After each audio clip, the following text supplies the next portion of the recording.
Hey guys, this is the first video in the Lakehouse series.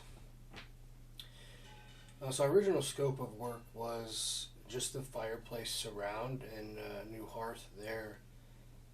We would demo the tile and replace with whatever the client wanted. And while I was there looking at it, it was probably been about 9-10 months ago, I noticed some like sagging in the ceiling where it appeared that something structural was sagging down. You can kind of see it by between that light and the fireplace wall there. And then on the other side of the room, pretty much right above where the camera's at, there was another what looked like to be a beam running across the ceiling, which had sagged down as well. It's really weird why there be any sagging or drywall damage. Master bath is above it, but I didn't see any signs of water damage. So anyways, we decide to drill a couple holes in there, explore that while we're going to be doing this part of the project. So we get there, pretty much standard dust control and floor protection. Dust control, we use zip wall spring poles, and for this one, so we thought it was going to be kind of quick. We just used like a 0.3 mil painter's plastic. Just go from the ceiling to the floor, and then on the floor we put down ram board and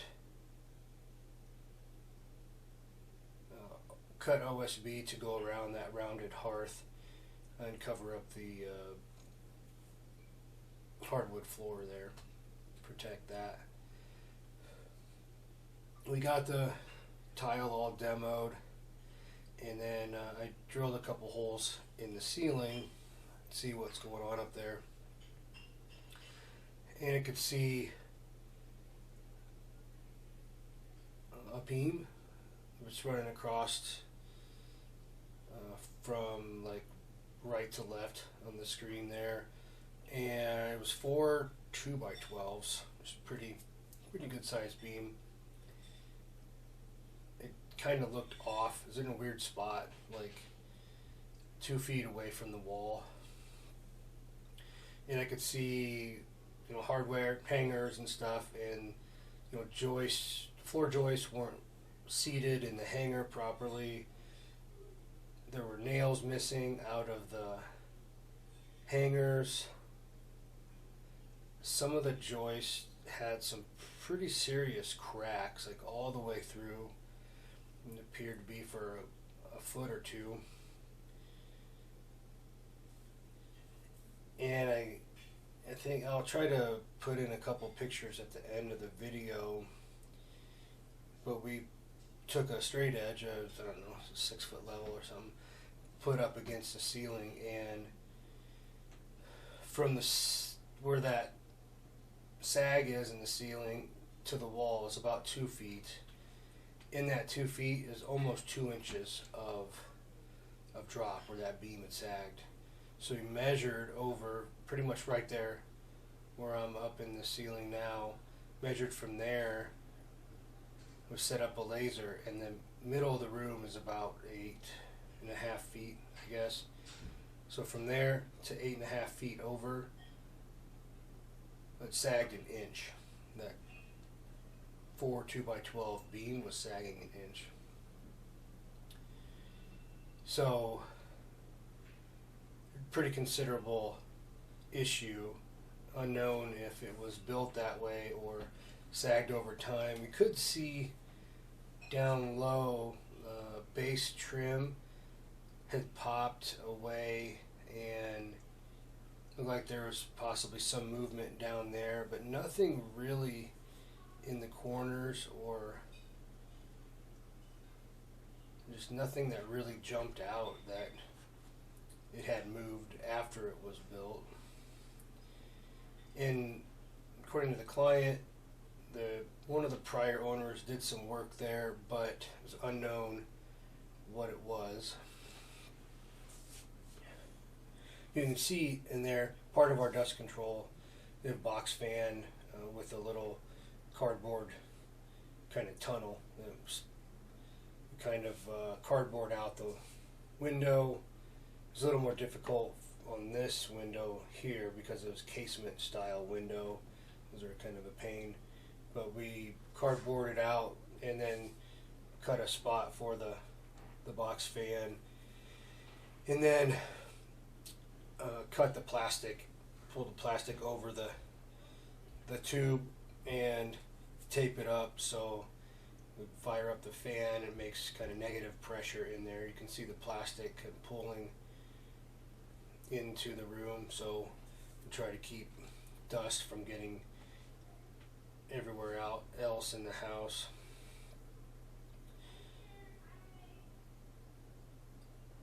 So let's see. Not sure exactly where we're at in this stage of the day, but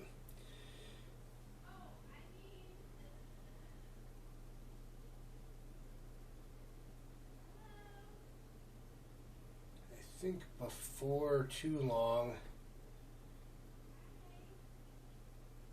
we get with the client and decides that we go ahead and rip out a majority of that ceiling, just kind of see what else is going on up there. And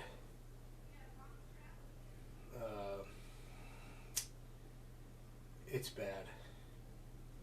It's by far the worst framing attempt at structural modification that I've ever seen. It's atrocious. It turns out that I just can't get over how bad this framing is. One of the prior owners made an addition onto this property. And now this is a almost $3 million property in northern Boulder. And I can't believe just how bad this is. Evidently, prior owner did an addition and remodel on this place, 2-story addition, turns out, and no permit, no inspection, and clearly no idea what they were doing. It's so bad. We find so much stuff wrong with this place. I don't know if you can see it. No, I can't see it. Over to the right was a set of built-in cabinets. So this little space, let me say little, but it's about, the crawl space is probably, so say 13 by that's 17 and a half. And the access to it is underneath a built-in cabinet with no access. You cannot get into there without dismantling, which I ended up doing. And the client ended up just saying, we just tear out all those, they'll built in the wet bar and all that, tear it out and redo it. But it took me probably 2 hours to carefully dismantle enough of that cabinet to get into the crawl space. And the second video, which is actually the first one that got posted, is from inside that crawl space. So check that video out. And I don't think this video gets us into the ceiling. And we don't demo, I don't think we demo the drywall in this video to see how far it gets. So we finally get all that tile off and get down to the plywood. You can see over on the left side there's a I think it's a single gang box in the wall, and right below it there's a hole. I'm guessing maybe they drilled for the wire or maybe for the gas line, but there's a hole in the floor and you can see the landscaping through it, like straight down to the ground, and cold air, you know, coming up through it. I'm just like, what the hell? And I didn't think a whole bunch of it at that point. I mean, like, we need to put some insulation in there, spray foam or whatever. And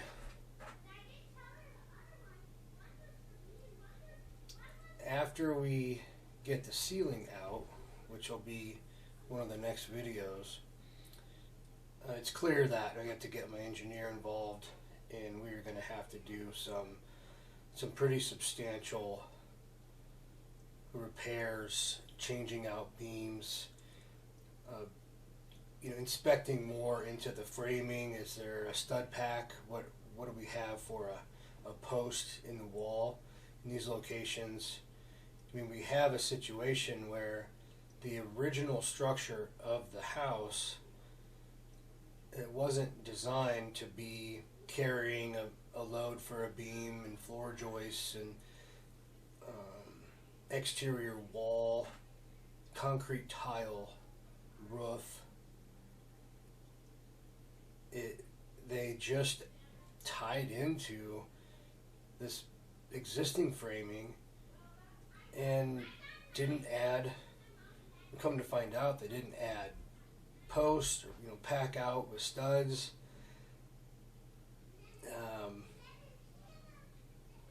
It's just disgusting.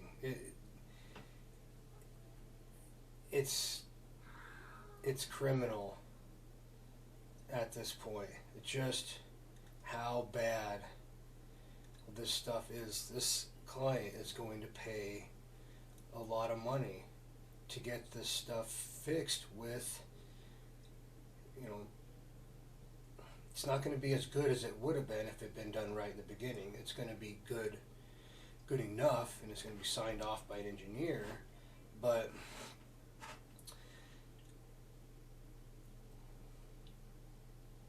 it's just,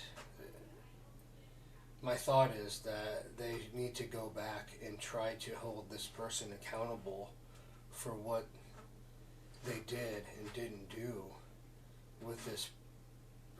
I mean, it's a safety issue. How poorly this is done. I wouldn't be surprised, or I wouldn't have been surprised, knowing what I know, if some of the floor didn't fall down, or with the high winds that happened up there, the movement of this side of the house, things worked themselves loose. This, you know, poor excuse for a ledger that they have, and the 1/4-inch lag bolts that were used worked themselves loose, and so stuff really fell down and really was more of a safety issue. Had this gone on a long time, I'm sure it would have been more of a disaster event, where one of these bolts breaks or pulls out of the 2x. And when I show you the rest of these pictures, you see these rest of these videos, you'll see what I'm talking about. You know, even if you don't have any construction background, you'll be able to look at this stuff and go, wow, that just doesn't look right to me, you know.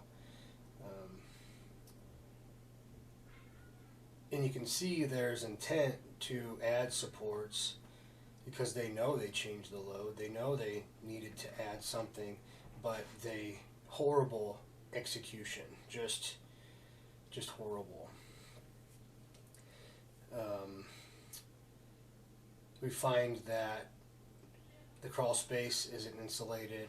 There isn't a single J-bolt in the sill plate to this addition. There's J-bolts in the foundation, but no nuts.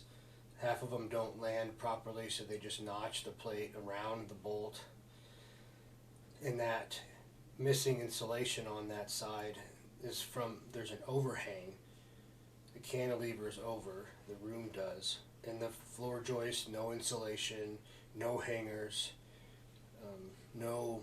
we used like soffit to cover up once we got it fixed. But it's just like everything that they did, they could have done wrong, they did wrong. I mean, how could you, I don't know how they did it and not know that they did it wrong. So we'll try to get out some more videos and fix this timeline. But there I am with the straight edge.